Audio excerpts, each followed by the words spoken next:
Hello everyone, আবারও চলে আসলাম নতুন রেসিপি নিয়ে। ঝাল সুজি লাগছে আমাদের। সুজি, আলু, ফুলকপি, কাঁচা লঙ্কা, লবণ, ঘি আর চিনি।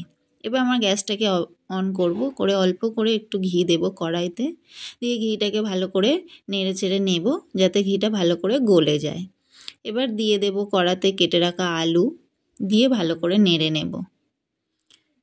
নাড়া হয়ে গেলে এবার কেটে রাখা ফুলকপি দেব, দিয়ে অল্প করে একটু লবণ দেব যাতে সবজিটা ভালো করে সিদ্ধ হয়ে যায়।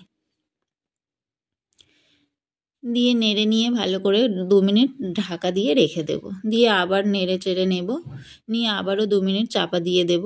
দিয়ে ভালো করে লাল লাল করে ভাজা হয়ে গেলে আমরা তুলে নেব। দেখুন ভালো করে লাল লাল ভাজা হয়ে গেছে, এবার আমরা তুলে নেব। নিয়ে ওই কড়াতে দিয়ে দেব আবার একটু ঘি। এবার দিয়ে দেব সুজিটাকে দিয়ে ভালো করে নেড়ে চেড়ে নেব। নিয়ে ভালো করে লাল লাল করে ভাজা হয়ে গেলে দিয়ে দেব আমরা আগে থেকে ভেজে রাখা আলু এবং ফুলকপি। দিয়ে আবার ভালো করে নেড়ে চেড়ে নেব। নিয়ে ভালো করে ভাজা হয়ে গেলে এবার দেব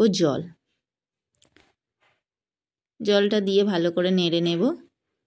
নিয়ে এবার দিয়ে দেব কাঁচা লঙ্কা, যেহেতু আগেই বলেছিলাম সুজিটা ঝাল হবে।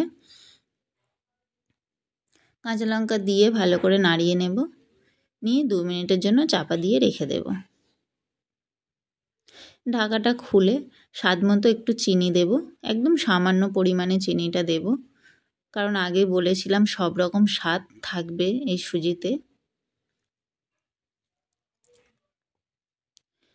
নিয়ে এবার আমাদের সুজি রেডি হয়ে গেছে। সামান্য একটু লবণ দিলাম স্বাদ মতো, দিয়ে এবার আমরা সুজিটাকে নামিয়ে নেব। থ্যাংক ইউ সবাইকে। রেসিপিটি ভালো লাগলে চ্যানেলটাকে সাবস্ক্রাইব করে দিয়ে পাশে থাকবেন। আবারও চলে আসবো নতুন কোনো রেসিপি নিয়ে। Bye bye.